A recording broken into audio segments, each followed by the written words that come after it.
conceptualmente la política de medicamentos?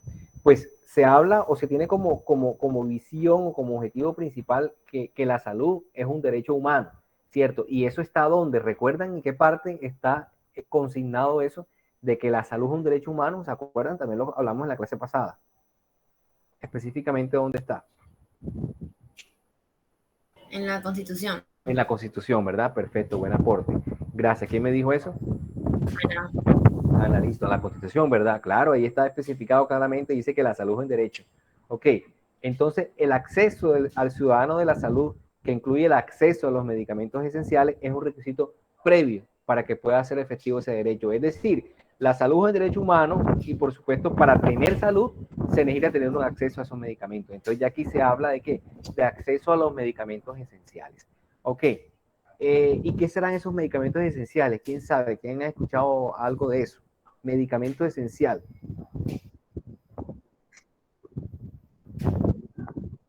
Ok, están incluidos.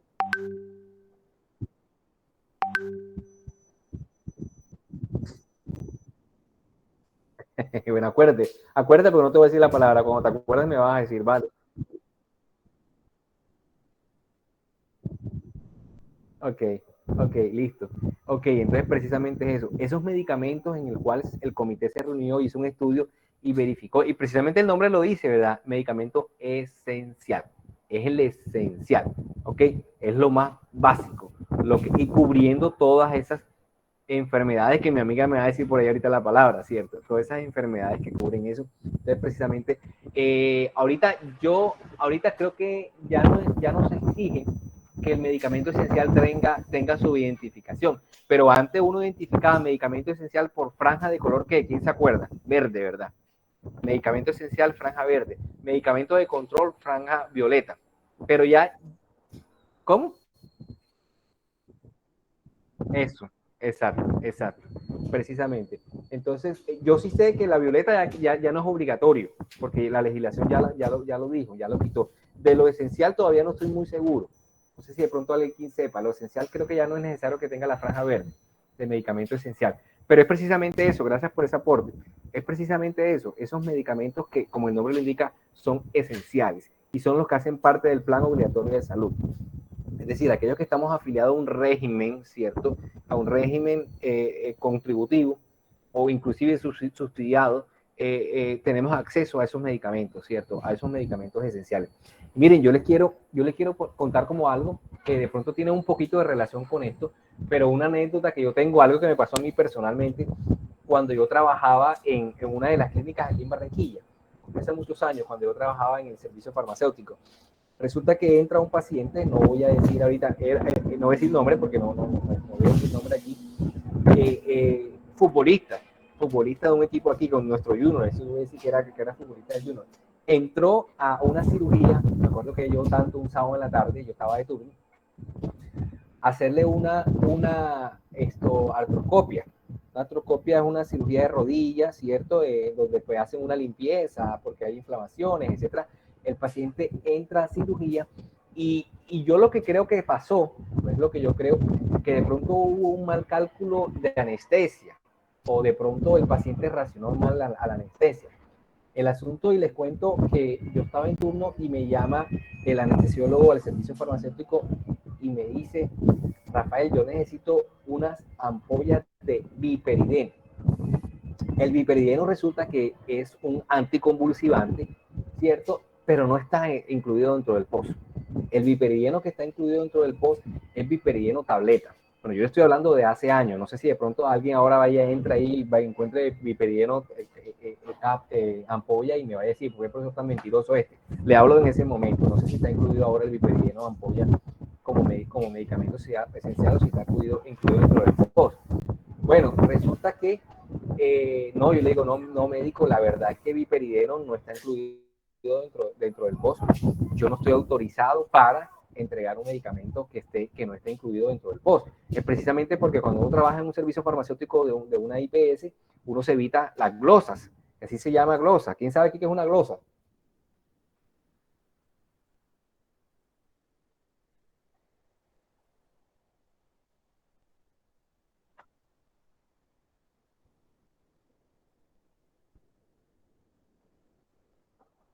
De acuerdo. ¿Tú por qué manejas el tema? ¿Tú trabajas en alguna clínica? Ah, perfecto, listo. Entonces tú eres mi mano derecha aquí, ¿vale? Tú vas a ser mi mano derecha y la izquierda también, ¿vale? Listo, perfecto. Entonces, precisamente para evitar una glosa, esto que acaba de decir mi amiga aquí, ¿cierto? Entonces, no, pues yo no puedo hacer eso porque primero me pasan un memorando a mí y me pueden hasta allá, ¿cierto? Porque sí tenía la ampolla, pero no la podía entregar. Mentira, tampoco la tenía, ahora es que me acuerdo, tampoco la tenía. Bueno, como para llegar al punto que quiero decirles, yo le dije, médico, pero tengo alternativas, ¿cierto? Entonces eso es lo que ese es el trabajo de uno. Tengo equivalentes farmacéuticos, ¿cierto? O tengo equivalentes terapéuticos, porque esa es la función de uno, ¿cierto? Ojo con eso. Tengo equivalentes farmacéuticos o tengo equivalente terapéutico, ¿cierto? Entonces, ¿qué, ¿qué te puedo dar? ¿Qué te puedo ofrecer? Por ejemplo, esto es un anticonvulsivante, yo te puedo ofrecer un epamín, ¿cierto? Yo te puedo ofrecer un fenobarbital, que son anticonvulsivantes y que sí están dentro de medicamento del post. No, yo necesito viperidén. O sea, y te ponen a ti como en la espada y la pared, si podemos utilizar esa expresión, ¿cierto? ¿Qué hago? Entra uno como que, ¿el qué hago? Yo trabajaba cerca, en la clínica que yo les dije que trabajaba cerca de una olímpica, ¿ok? ¿Y sabes qué hice yo? No, yo me voy para la olímpica, yo voy a ver qué hago, ¿cierto? Llegué a la olímpica y pregunté, ampolla de hiperideno. En ese momento ahora no me acuerdo la cantidad o cuánto costaba, pero era muy barata, muy, pero muy barata, que yo la compré. Yo la compré en mi plata, ¿ok? Yo la compré en mi plata y yo he entrado a cirugía porque uno cuando trabaja en un servicio farmacéutico uno tiene acceso a todas las áreas. Y yo he entrado a la cirugía y en verdad el paciente estaba en estado crítico. En serio, el paciente estaba convulsionando y me perdonan la expresión, tenía los ojos más que volteados, ¿cierto? Médico, aquí está la ampolla, ¿ok? Entonces, ¿a dónde voy? Voy a que, o la conclusión que les llevo aquí a esto es que, miren, un medicamento tan barato y no estaba incluido dentro de los medicamentos esenciales, ¿cierto? Entonces, miren cómo funciona esto aquí en el país. Cierto, bueno, yo no fui un héroe, no les cuento la consecuencia de lo que pasó después, porque eso no viene al caso y tampoco me sacaron del trabajo ni me votaron, pero bueno, ahí hubo cositas ahí que eso. Pero para que se den cuenta ustedes cómo es el sistema de salud aquí. Entonces, no sé si alguien tiene algún comentario, mi amiga regente tiene algo que comentar, si tiene alguna experiencia o algo así, no sé.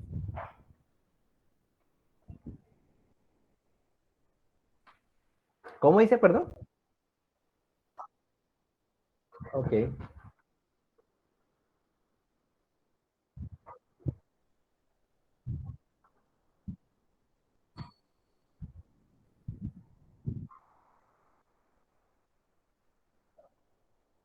ajá.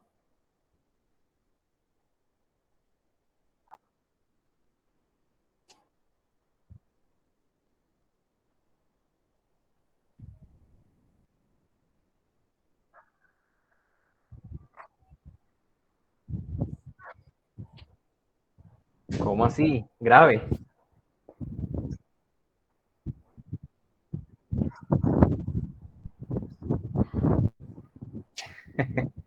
grave, grave, grave, muy grave. Eso es una globa como para quitar el vicio, o sea, definitivamente. No, mira, muy interesante lo que tú comentas y precisamente yo no sé si ustedes atendieron cuando yo les dije el último trabajo que yo tuve en la parte hospitalaria, en la parte asistencial, fue precisamente eso. Yo era auditor farmacéutico. Entonces, precisamente, pues mi trabajo era auditar la historia clínica para evitar precisamente esas glosas.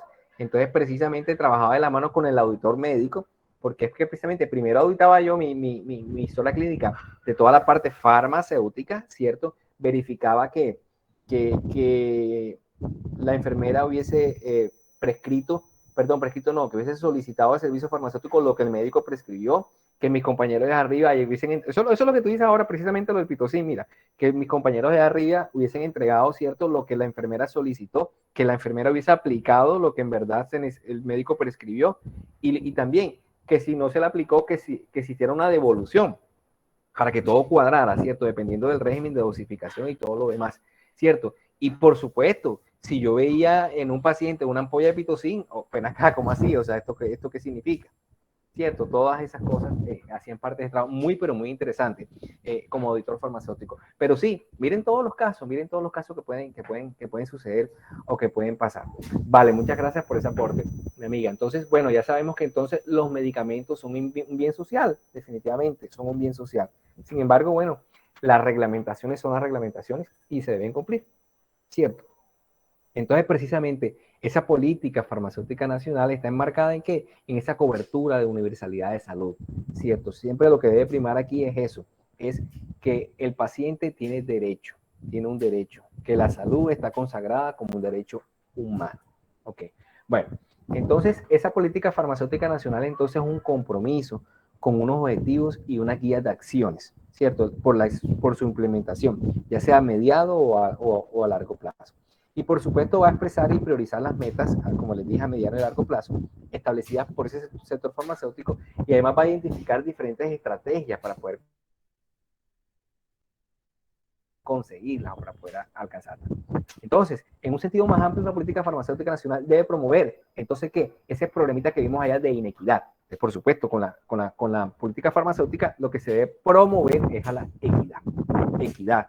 Reducir todas esas brechas o todos esos gaps, como se dice en inglés, entre las jurisdicciones y los subsectores y promover ¿qué? La sostenibilidad de un servicio farmacéutico, del sector farmacéutico.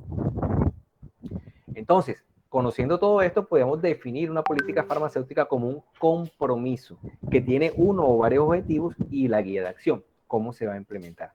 Expresa y prioriza las metas a largo y mediano plazo, ¿cierto? Establecidas por el gobierno, relacionadas con el sector farmacéutico, e identifica esas estrategias principales para poder lograrlas. Estoy como resumiendo todo lo que vi anteriormente. Proporciona un marco dentro del cual se pueden coordinar todas las actividades del sector farmacéutico, y la política farmacéutica nacional abarca los sectores tanto públicos como privados, ¿cierto? Implica a todos los protagonistas, a todos los líderes del ámbito farmacéutico. Entonces, las funciones de la entidad de vigilancia y control. ¿Cuáles son esas entidades de vigilancia y control? Primero que todo, la Superintendencia Nacional de Salud. ¿Y qué hace o cuáles son las funciones de la Superintendencia Nacional de Salud? Ejerce las funciones de ¿qué? De control en la prestación de los servicios en salud. De eso se encarga, controlar. ¿Y qué serían las actuaciones de mis amigos INVIMA?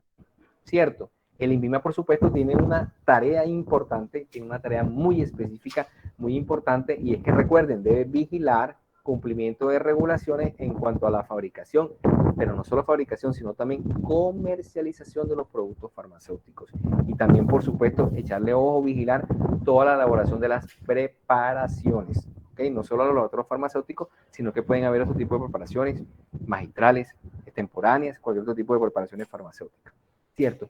¿Y cuál sería la función de las entidades territoriales? Ahí entrarían las famosas IPS o los servicios farmacéuticos de las IPS. Ahí tiene su función también importante esto. Y también de los establecimientos farmacéuticos, que serían laboratorios, serían farmacias, droguerías, dispensarios, ¿cierto? Y todo lo que entra dentro de la categoría de un establecimiento farmacéutico. Entonces, ahí entra todo lo que es hacer campañas de uso racional de medicamentos, por ejemplo, hacer cumplir, velar y todas estas cosas. Bueno. ¿Cuáles son los objetivos entonces principales de la política? Son 3. Tener acceso, que ya lo hemos mencionado varias veces hoy, productos de qué? De calidad, y ojo, también lo he mencionado bastante, promover ¿qué? El uso racional de los medicamentos. ¿Ok? Entonces, en cuanto al acceso, ¿cierto? Con una disponibilidad equitativa, mencionamos nuevamente la palabra de equitativa, ¿cierto? De igualdad y asequibilidad, ¿cierto? De todos los medicamentos esenciales, incluidos, ¿cierto? Los de medicina tradicional, que también entrarían aquí porque son productos que también son utilizados. En cuanto a calidad, ¿cierto? Entonces, ojo, no solo calidad GMP ni toda la GXP, sino también productos de que inocuos, o sea, que sean seguros, que no vayan a causar un daño más allá al paciente, ¿cierto? Y eficaces también, por supuesto, que cumplan la función de ese medicamento. Y en cuanto al uso racional, promover la promoción del uso racional y que económicamente eficiente de todos los medicamentos por parte de todos los profesionales sanitarios y los consumidores, incluyendo médico que prescribe, incluyendo nosotros farmacéuticos que apoyamos en esa parte del sistema. Entonces, 9 son los componentes de la política farmacéutica nacional. Uno de ellos es la selección de medicamentos esenciales. Tenemos que tener implementado en nuestro servicio farmacéutico un buen proceso de selección. Tenemos que manejar un buen proceso de selección. Mi amiga regente tiene algo que comentarme aquí. De pronto, ¿qué sabes tú de cómo sería un buen proceso de selección de medicamentos?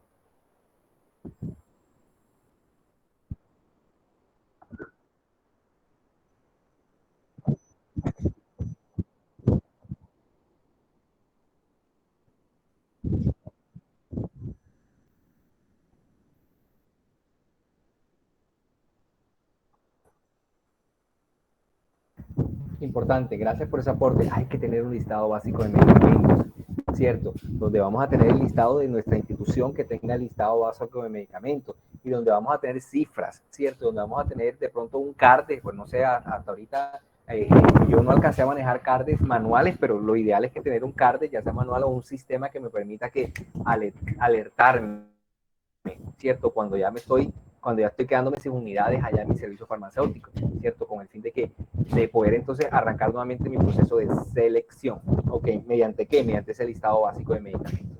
Asequibilidad, opciones de financiación, sistemas de suministro, un buen sistema de suministro, chicos, buen sistema de suministro, ¿cierto? Por ejemplo, si en la institución tenemos entrega por ejemplo, dispensación por dosis unitarias, el sistema de distribución de medicamentos por dosis unitarias, por ejemplo, son excelentes sistemas de suministro, tener un buen sistema de suministro, ¿ok? Reglamentación y garantías de calidad, uso racional del medicamento, investigaciones, recurso humano muy importante, chicos, recurso humano, porque nada de esto se hace si no hay un buen recurso humano, si no estamos entrenados, si no estamos capacitados, si no tenemos las competencias adecuadas para poder implementar todo esto, nada de esto podría hacerse, ¿cierto? Es recurso humano muy importante. Y por último, hacer una vigilancia y evaluación de todas estas etapas del proceso.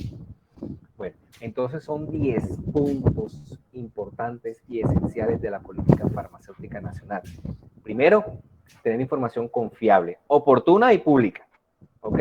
La info, tener la info. Institucionalidad eficaz, eficiente y coherente. Adecuación de la oferta y competencia de recursos humanos, y que volvemos a hablar de recursos humanos, ¿ok? Tener las competencias, lo que le acabo de decir ahora mismo, ¿cierto? El saber cómo hacerlo. Instrumentos de regulación del mercado, conocer claramente la legislación y la regulación, ¿cierto? Fortalecimiento, rectoría y sistemas de vigilancia sanitaria, lo que tiene que ver con las funciones de la autoridad sanitaria. Sostenibilidad ambiental, porque la parte ambiental también es muy importante, ¿cierto? Entonces hay que tener una sostenibilidad ambiental. Adecuación de la oferta de medicamentos, ¿ok? Buena oferta. Programas especiales de acceso, por supuesto que es otro de los pasos muy importantes. Redes de servicios farmacéuticos, en donde siempre estamos conectados y siempre recibiendo entrenamiento y todo lo demás. Y esto pero muy importante. Uso racional del medicamento. Promoción de un buen uso racional del medicamento. ¿Okay? ¿Y eso cómo así? ¿Okay? No solo hacer campaña de uso racional de medicamento, sino que el uso racional de medicamento es un proceso como tal. Yo diría que es un macro proceso que comprende que una prescripción apropiada de los medicamentos, y ahí interviene el médico, ¿cierto? Pero no solo el médico, porque es que el médico también es humano y se puede equivocar. ¿Y dónde está la función de nosotros? ¿Cierto? Verificar que lo que está prescribiendo el médico esté bien. Y eso hace parte del uso racional del medicamento también, ¿ah? Porque no es solo indicar cómo usarlo bien, racionalmente, sino, mire, todo parte de la prescripción. El médico se puede equivocar, ¿cierto? Se puede equivocar porque es un humano, pero que nos equivocamos también nosotros, ya van 2 equivocaciones, uy, eso sí está como grave, ¿cierto? Ojo, disponibilidad oportuna de medicamentos eficaces, seguros y de calidad comprobada. Entonces tenemos que garantizar que disponibilidad, que estén disponibles, porque recuerden hacia dónde van estos medicamentos, y ya lo vimos ahorita cuando estábamos iniciando clases, a pacientes. Y si es paciente, ¿cierto? Esto no es un cosmético. Esto no es un cosmético, que si se lo echa la mujer, bien o no, ¿cierto? Esto es un medicamento. Y si el paciente se lo prescriben es porque lo necesita. ¿Ok? Si el paciente necesita su antihipertensivo, si no se lo toman, ya sabemos qué es lo que puede pasar. ¿Cierto? Con un antihipertensivo. Entonces, garantizar disponibilidad oportuna.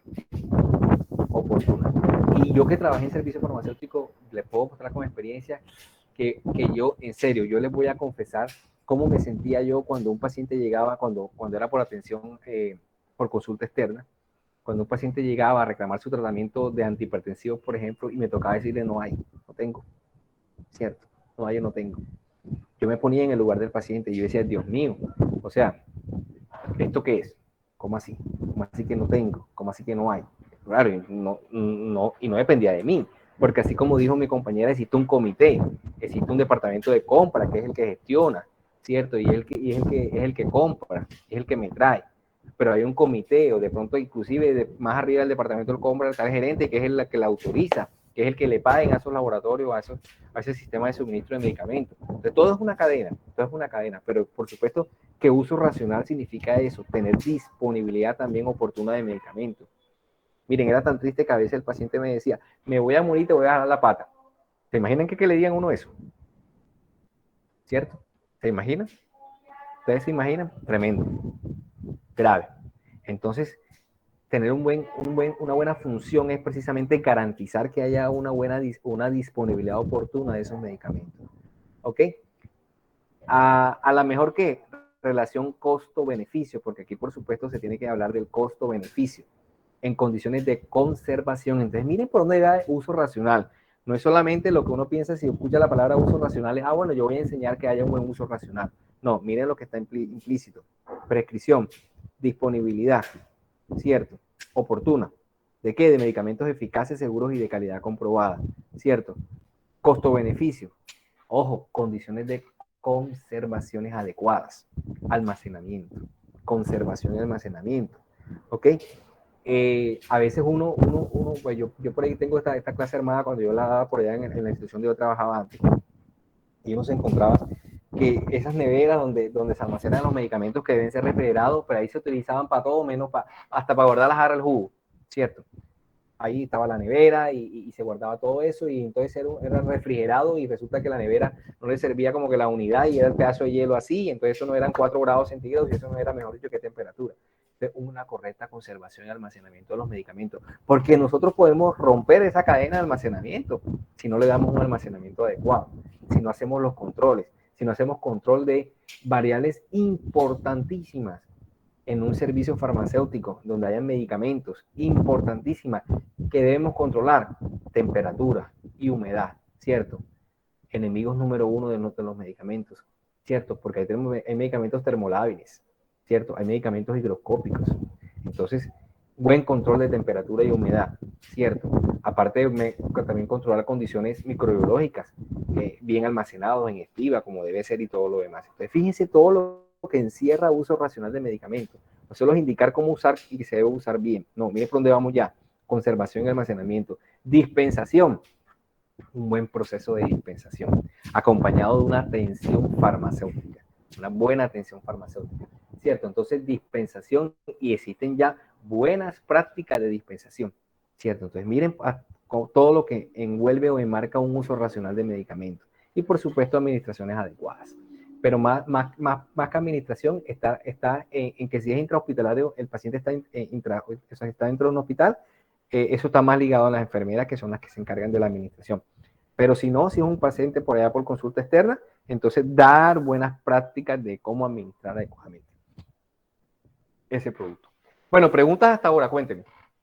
Comentarios, sugerencias, dudas, aportes de la política farmacéutica nacional, de lo que acabamos de ver ahora, un uso racional de medicamentos.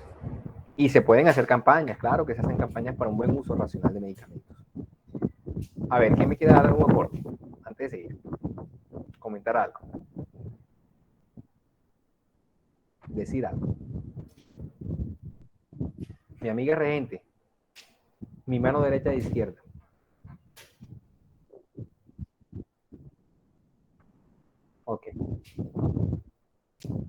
Bueno, perfecto. Bueno, entonces ya hablamos un poquitico de política farmacéutica. Entremos ahora a otra parte, entremos ahora a hablar de la estructura, de cómo está nuestro marco legal colombiano general en salud, cómo está conformado, qué hay por ahí, ¿cierto? Pero antes de entrar a Colombia, yo quisiera que habláramos un poquitico afuera, mejor dicho, de lo macro para llegar a de lo general para llegar a lo particular, ¿cierto? Entonces nos toca hablar de, primero antes de hablar en Colombia, hablemos un poquitico de los referentes internacionales en salud. Y uno de los principales referentes internacionales, mejor dicho, el que está el top, el que está arriba, ¿cuál es? ¿Se acuerdan? Lo hablamos también en la clase pasada. ¿De quién estamos hablando? Si vamos a hablar del referente internacional en salud, el principal. La OMS. La OMS, definitivamente. Entonces nos toca hablar de quién, de la OMS, ¿ok? Entonces, ¿cuál es ese rol de la OMS en la regulación de medicamentos? Pues por supuesto la OMS es la Autoridad de Dirección y Coordinación de Salud en el sistema de las Naciones Unidas, ¿cierto? Es el responsable de qué? De proporcionar liderazgo en asuntos de salud. Es el líder, ¿cierto? En esto de asuntos de salud global. Dando forma a las agendas de investigaciones en salud, ¿cierto? Establece normas, articula opciones de políticas basadas en que en evidencias, brinda soporte técnico a todos los países y monitorea y evalúa las tendencias en salud. En términos generales son las funciones de la Organización Mundial de la Salud o la OMS. ¿Ok? Entonces aquí hablamos precisamente de que se necesita un comité de expertos de la OMS. Entonces, ¿qué es ese comité de expertos de la OMS? Es el máximo organismo consultivo de consulta oficial que presta asesoría a quién, al director de la OMS. O sea, existe un comité experto que lo ayuda al director general de la OMS y a todos los estados miembros de la organización. ¿Ok? Entonces, la Asamblea Mundial de Salud de la OMS establece los comités de expertos en virtud de qué? De una decisión de un consejo ejecutivo. Todo comité se rige por normas y procedimientos que se deben observar rigurosamente. ¿Ok?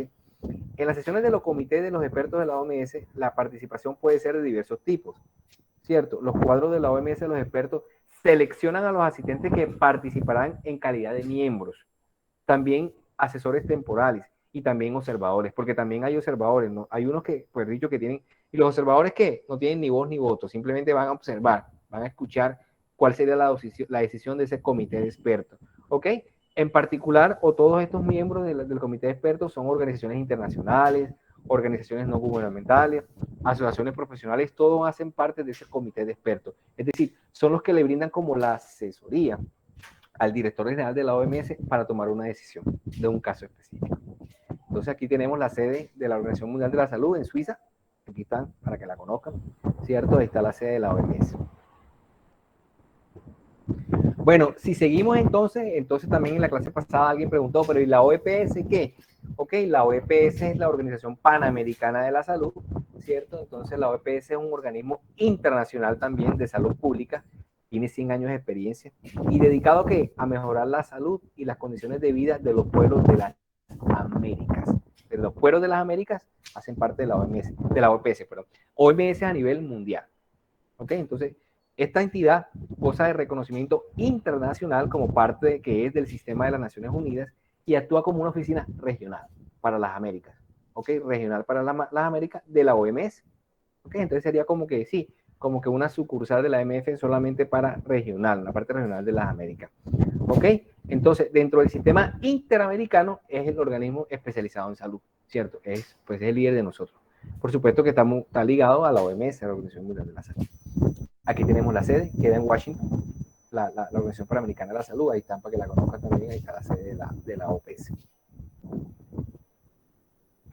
Bueno, nos toca hablar un poquitico, deberíamos hablar un poquitico de que también existen miembros o gremios farmacéuticos, ¿cierto? Y nos toca hablar un poquitico de la ANDI. La ANDI es la Cámara de la Industria Farmacéutica que representa a la industria farmacéutica que produce medicamentos. Medicamentos que son tanto de prescripción como de venta libre, o OTC, fabricados en Colombia y en otra parte del mundo, ¿ok? También hacen parte de esta cámara aquí los suplementos los productores de suplementos dietarios. Entonces, no solo medicamentos de prescripción o de venta libre como los OTC, sino también los suplementos dietarios. Miren, chicos, les comento algo de suplementos dietarios muy importante para que lo sepan. Bueno, en Colombia, en Vima, sí, si queremos si queremos comercializar un suplemento dietario, pues deberíamos radicar ante el INVIMA, ¿cierto? Un dossier para suplemento dietario. Pero yo les cuento que en Estados Unidos, la FDA no aprueba los suplementos dietarios. No los aprueba. Es decir, yo no debo radicar un dossier ante la FDA para que me apruebe un suplemento dietario. Yo debo cumplir con la norma. Yo debo cumplir y fabricar ese suplemento dietario cumpliendo la regulación americana. ¿Recuerdan cómo yo les dije que se llamaba la regulación americana? ¿Verdad? ¿Dónde estaba consignada? En algo que se llama el CFR, ¿se acuerdan? El Código de Regulaciones Federales. Y que para medicamento era la parte 210 y 211. ¿Sí se acuerdan, verdad? Para suplementos dietarios es la parte 111. O sea, 21 CFR, parte 111, que es la que tiene que ver con suplementos dietarios. Entonces, yo debo cumplir con esas indicaciones o con ese cumplimiento de buenas prácticas de manufactura para suplementos dietarios. Pero yo necesito radicar un dossier ante la FDA para poder comercializar el producto. ¿Okay? Por supuesto, cuando la FDA quiera, me viene a hacer una auditoría y sí le tengo que mostrar toda la documentación. Lo que quiero decir es que ante la FDA no se debe radicar un dossier para poder que me apruebe el suplemento dietario. Después que yo cumpla con ese CFR 21 CFR, capítulo parte 2, 111, perdón, yo puedo comercializar el producto. Miren entonces cómo ya les hago una comparación entre dos sistemas, entre Colombia y entre Estados Unidos. ¿Ok? Bueno, dentro de los pilares de la ANDI está el crecimiento del sector farmacéutico en Colombia. Esa es una de las políticas o pilares que tiene la ANDI, ¿cierto? Posesionar la industria farmacéutica. La ANDI ayuda a que se posesione esa industria farmacéutica y que haya una competitividad en la industria. Son de pronto los principales pilares o son los pilares que tiene la ANDI. Ok, miren los gremios. Aquí están los gremios o todas las industrias que pertenecen a la ANDI actualmente. Por aquí podemos mencionar Merck, Bayer o Bayer, como se dice en inglés, Roche, miren Novartis, son multinacionales, Corpaul, este sí es nacional de Medellín, Lilly o Lilly, Abbott, miren por aquí está Abbott, Procter & Gamble, Hill, Baxter, miren esto por aquí, ¿cierto? ¿Qué más está por aquí que podemos mencionar o resaltar? Procaps, nacional, miren aquí tenemos, por aquí estamos, por aquí está Procaps, ¿cierto? General Electric está por aquí, Oriflame, ¿qué más podemos resaltar por aquí? Bueno, todos estos son Allergan, un laboratorio multinacional, ¿cierto? Todos estos son miembros, Pfizer, mirenla por acá que no la he mencionado, ¿cierto? Roche, miren. Son AstraZeneca.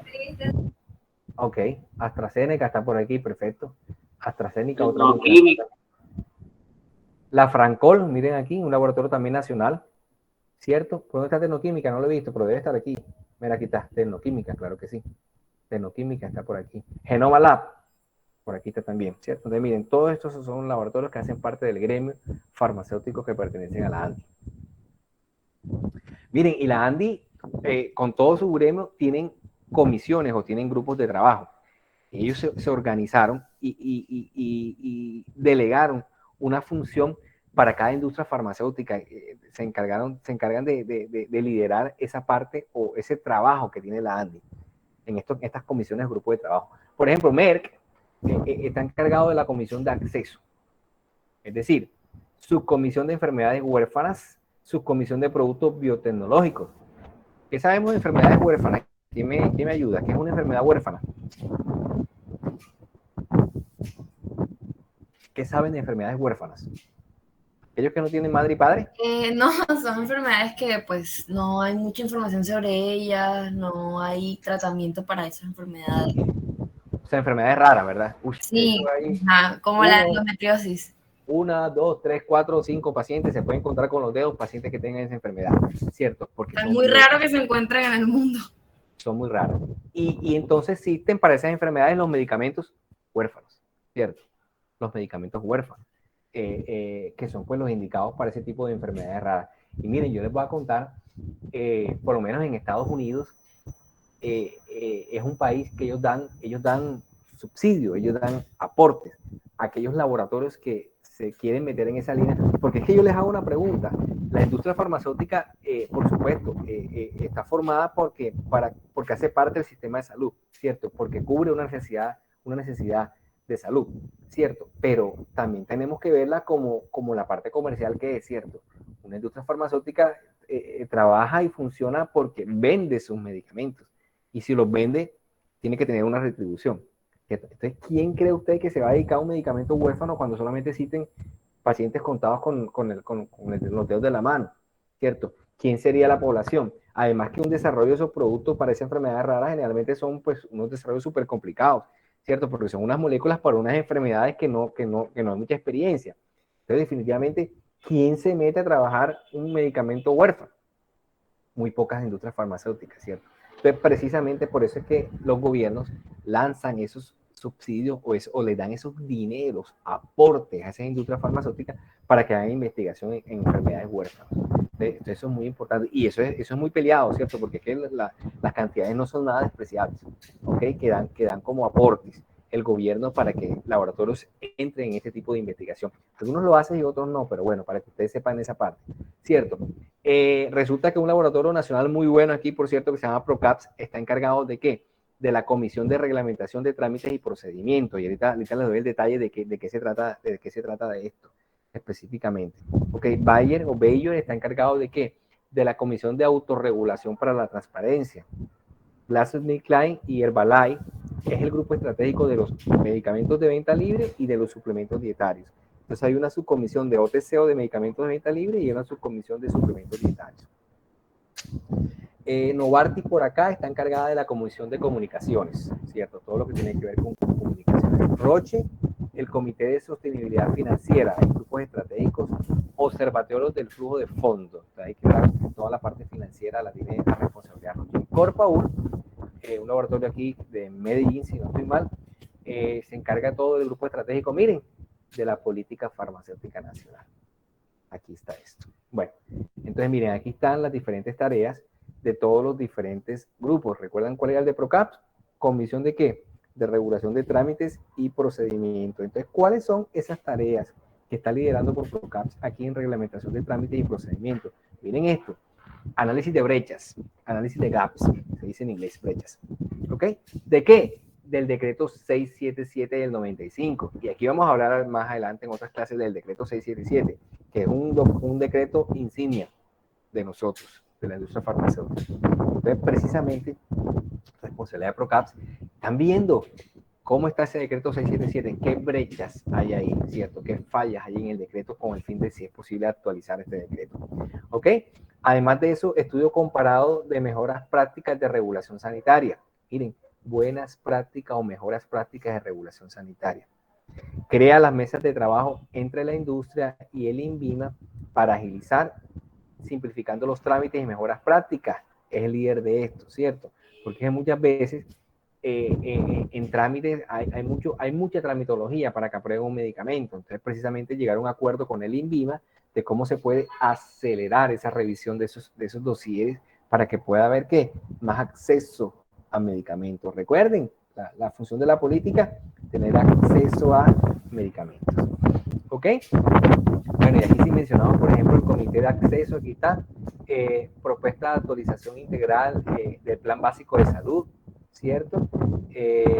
Para disminuir que no haya un plan básico de salud, consolidación de posición gremial y hojas de ruta sobre la política de precios de medicamentos, muy, pero muy importante esta parte, recuerden, lo que yo les dije en la clase pasada, hace un par de años había como un desorden porque no estaba organizada la política de precios, entonces cada laboratorio cobraba lo que él le parecía que costaba su medicamento, sin embargo ya eso está articulado y regulado, ¿cierto? Compras centralizadas, rutas integradas de enfermedades huérfanos, mira que hablamos de enfermedades huérfanos, acuerdos innovadores de acceso, los productos biotecnológicos, uy, esto sí es súper importante porque recuerden, esta parte de productos biotecnológicos ha sido muy cuestionado aquí en Colombia, bastante cuestionado, no solo por los biotecnológicos, ¿cierto? Sino por los biosimilares. ¿Se han escuchado el término, verdad? ¿Qué es un producto biosimilar? ¿Quién sabe? ¿Qué es un biosimilar?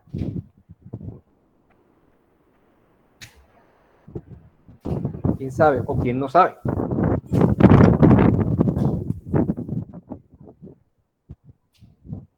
Hola, ¿no he escuchado nunca los medicamentos biosimilares?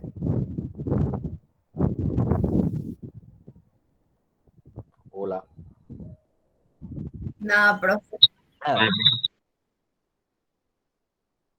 Profe, no es como o sea, un medicamento sintético que es similar a uno biológico, no, no. ¿no? Miren, si yo estoy hablando de biotecnológico y me acabo de acordar la palabra biosimilar, entonces, ¿qué será el biosimilar?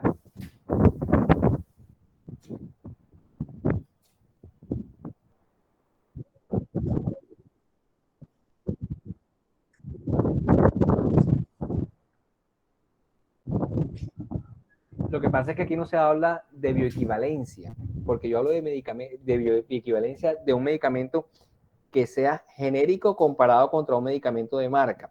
Entonces aquí hablo de un biosimilar, un medicamento biosimilar, si puedo hacer la comparación y si me lo permiten, el biosimilar es el genérico, pero ¿el genérico de quién? Del biotecnológico, ¿ok? Entonces los productos que son copia del biotecnológico se llaman biosimilares, ¿ok? Y ha habido una polémica grandísima, grandísima, porque recuerden, ¿cuál es la fuente de un biotecnológico? ¿Cierto? ¿Cuál es la fuente de un biotecnológico? ¿Quién sabe? Pero no son los microorganismos. ¿Perdón? Algunas veces pueden ser por microorganismos, ¿cierto? Modificaciones genéticas, por ejemplo, ¿cierto? Entonces, ¿cómo vas a garantizar de pronto con un medicamento fabricado bajo esas condiciones, ¿cierto? Se pueda garantizar que eso pueda ser repetitivo, ¿cierto? Que el biosimilar sí sea equivalente, o si puedo emplear bioequivalencia, y por eso te decía que no podemos emplear aquí la palabra bioequivalencia, si se va a comportar de la misma manera que el producto biotecnológico. Entonces, miren, todo esto ha sido un complique aquí en la industria farmacéutica, porque ya salieron los primeros biosimilares al mercado, ya hay biosimilares aprobados, ya el INVIMA aprobó un biosimilar, ¿ok? Entonces ahí viene la polémica, es decir, los laboratorios de referencia o los que sacan los biotecnológicos, por supuesto están en contra de esto, porque ellos dicen, ¿cómo tú me vas a garantizar que es que ese producto se va a comportar parecido al mío? Y ahí vienen toda una serie de funcionamientos y de políticas y todo eso. Por eso es que les digo, eso está cuestionado, bastante cuestionado aquí en Colombia en la parte de los biosimilares. Y ya hay biosimilares aprobados. Es decir, ya hay genéricos de biotecnológicos. ¿Ok? Bueno. No, profe, pero eso, disculpe, pero Ajá, dime. esos genéricos no se supone que son sintéticos, o sea, que son No, a no, no, partir no. de, No, no, no, no, no, no. Si yo te hablo de un biosimilar, si yo te hablo de un biosimilar, te hablo que es una copia, recuerda, un genérico, es una copia de quién, del biotecnológico, por eso es que se llama así, biosimilar. Entonces, mire, es que todo parte de la discusión parte hasta del nombre, porque es que dice la industria farmacéutica de referencia, dice, pero ¿cómo tú me lo vas a llamar biosimilar? O sea, la palabra similar, ¿qué significa? ¿Qué es similar? Igual, ¿verdad? igual, ¿Cierto? Igual. Entonces, ¿me estás garantizando que ese producto es igual al mío? ¿Qué pruebas le haces? ¿Cierto? ¿Qué haces? Entonces entra la controversia. Ahí es donde viene la controversia. No es sintético, sería la misma vía biotecnológica, pero es una copia. Es una copia. Recuerden, el que pega primero pega dos veces, o sea, el primero que sale. Recuerden, si yo me voy, o hablándolo un poquitico a ustedes de medicamentos normales, no hablo de biotecnológicos, entonces recuerden, yo tengo, cuando sale el producto de referencia al mercado, él tiene un comportamiento, él tiene una biodisponibilidad, y hago así porque recuerden, si yo hablo de disponibilidad, ya se acuerda de la curva, ¿cierto? Tiene una biodisponibilidad. Entonces, ojo, que si yo voy a desarrollar un medicamento genérico, o sea, la copia de esa de referencia, yo tengo que hacer que esas dos curvas matchen, nosotros decimos así matchen como, pero porque match en inglés significa eso, match, que casen. ¿Qué pasa? Que yo no puedo tener resultados de un producto que sea supra equivalente, ni que tampoco sea subequivalente, sino que sea bioequivalente. O sea, que tengan la misma biodisponibilidad. Ah, pero es que resulta, agencia regulatoria, que yo desarrollé un producto, miren, es ventajoso, porque es supra. No, ya el producto fue aprobado y tiene un perfil de seguridad, ¿cierto? Y de eficacia con esa biodisponibilidad.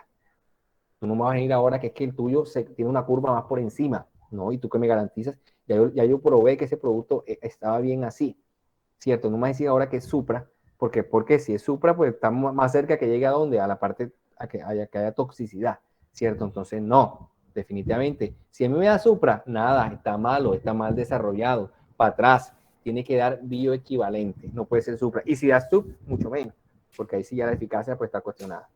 ¿Sí estamos claros con eso entonces? Sí, profe. Ok, perfecto. ¿El grupo estratégico de qué se encarga? Del desarrollo de un estudio de qué? De competitividad del sector farmacéutico en Colombia y, ojo, propuesta para la adopción de política farmacéutica nacional. Entonces, miren, cada de estos gremios de la ANDI se encargan precisamente de eso, hacen toda esa vigilancia de esta parte. Chicos, eso era todo lo que yo tenía para decirles hoy. Son las 8 de la noche pasadita. Cuénteme, aquí dejo abiertos los micrófonos para preguntas, para comentarios, para aportes, cuénteme, hablemos, a ver, de lo que hemos hablado, hoy. ¿Qué piensan de tener una política farmacéutica nacional? ¿Qué piensan de hacer parte de un gremio como la ANDI, por ejemplo? ¿Qué ventajas le ven? ¿Qué desventajas le ven? Cuénteme, para irnos.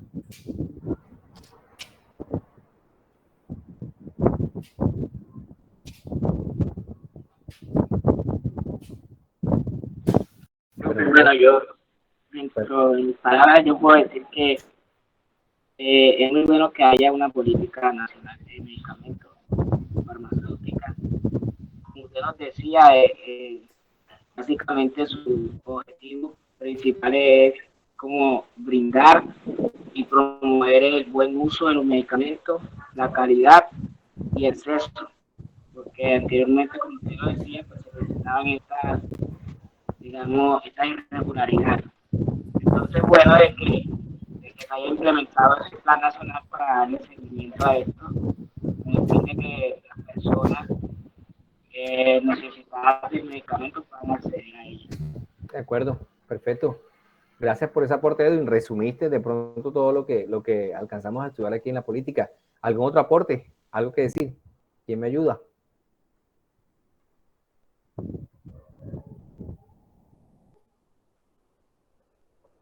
¿Alguien más que dé algún aporte, por favor? Daniela está por ahí. Dani Agudelo.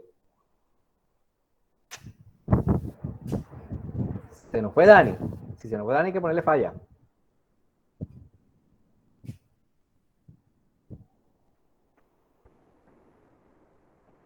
Hombre, a ustedes no les gusta hablar, no les gusta participar, digan algo.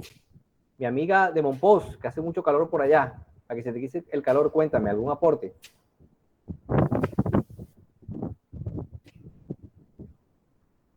Mari también se nos fue. No, profe, aquí estoy. Mari, cuéntanos. No, pues me pareció muy interesante, profe, y el hecho de que, bueno, dice que uno de los objetivos es el uso racional de los medicamentos, y vio que como no se implementa mucho, o sea, no hay como que la educación a las personas acerca de ese tema, entonces como que hay que poner como que mayor atención en ese aspecto. Solo tengo para decir eso, profe. Vale, muy amable, gracias por ese aporte, Mari. Mi amiga regente, mi mano derecha e izquierda, ¿qué tiene para decirme?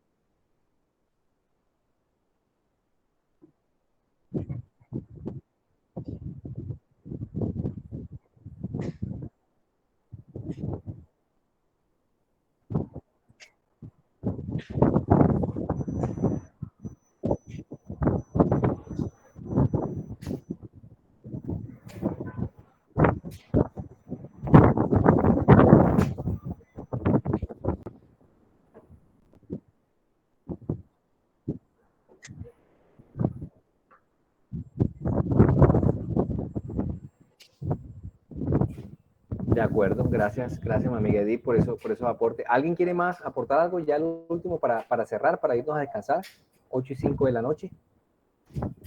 ¿Quién quiere cerrar con alguna conclusión? A ustedes no les gusta hablar, mejor dicho. Bueno, chicos, si no más nadie quiere cerrar, entonces les agradezco por estar presentes. Se cuidan mucho, nos vemos entonces el otro viernes, ¿vale? ¿Les parece? Se cuidan. Se portan bien. Gracias, profe, hasta luego. Gracias, profe, chao. Vale, Edwin, Listo, listo. profe. Buenas noches. Buen fin de semana. Listo, Harold, Bien, igual para profe, ti. cuídese, todo bien. Profe, te da una noche. Vale, Paul, vale, Fabián, que estén muy bien, se cuidan.